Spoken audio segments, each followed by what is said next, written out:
Viewers drama serial تم بن کیسے جئیں کی نیکسٹ ایپیسوڈ میں اب آپ دیکھیں گے کہ عدیل اور زارا کی شادی تو ہو چکی ہے، لیکن عدیل کی ماں اور بہن اس شادی کو کبھی بھی کامیاب نہیں ہونے دیں گی۔ اب عدیل جب زارا کا خیال رکھتا ہے تو اس کی ماں اور بہن کو تو بہت ہی جیلس فیل ہوتی ہے کہ ان کی بیٹی تو اپنا گھر بسا نہیں پائی اور بیٹا ہے کہ اپنی بیوی پہ جان ہی چھڑکے جا رہا ہے۔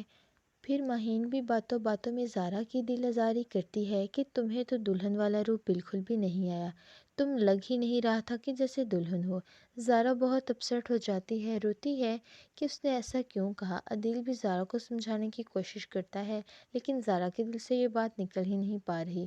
اور پھر صبح جب ناشتہ لے کر سعد اور مہین آتے ہیں تو سعد پوچھتا ہے کیا زارا تم عدیل کے ساتھ خوش ہو؟ تبھی زارا بتاتی ہے کہ میں بہت خوش ہوں۔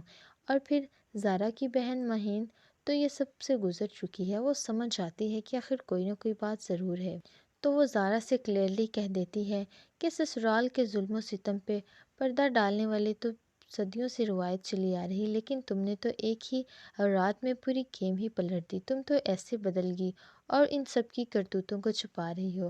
اب ماہم ان کی باتیں کان لگا کر سننے کی کوشش کرتی ہے کہ آخر یہ دونوں بہنیں باتیں کر کیا رہی ہیں۔ اور پھر کچھ محلے کی عورتیں جب زارا کی منہ دکھائی کے لیے آتی ہیں تبھی ان میں سے ایک بولتی ہے کہ تمہاری بہو کا تو تمہارے بیٹے سے کوئی جوڑ ہی نہیں ہے، دونوں میں تو زمین اور آسمان کا فرق ہے۔ زارا کا تو دل ہی ٹوٹ جاتا ہے، بہت ہی روتی ہے، چلاتی ہے اور روم میں آ جاتی ہے۔ یہ سب سن کر وہ اپنی بہنوں کو آخر بتا ہی دیتی ہے کہ واقعی آپ سب کی بات صحیح تھی، میں نے اس شادی کا فیصلہ کر کے بہت ہی غلط کیا ہے، مجھ سے بہت بڑی غلطی ہو گئی، لیکن اب کچھ بھی نہیں ہو سکتا کیونکہ اب تو فیصلہ ہو چکا ہے اور شادی بھی ہو چکی ہے۔ اب تو جیسے تیسے کر کے زارا کو اپنا سسرال نبھانا ہی پڑے گا۔ کیا عدیل دے گا زارا کا ساتھ یا اپنی ماں اور بہن کی خاطر چھوڑ دے گا زارا کو؟ آپ سب کو ڈرامہ کیسا لگتا ہے کمنٹ باکس میں لازمی بتائیے گا۔ مزید ڈرامہ ریویوز کے لیے چینل کو سبسکرائب کریں، ساتھ میں موجود بیل آئیکن کو دبا لیں تاکہ ہمارے چینل پہ چلنے والی ہر اپڈیٹ کا نوٹیفیکیشن آپ کو بآسانی اور وقت پر ملتا رہے۔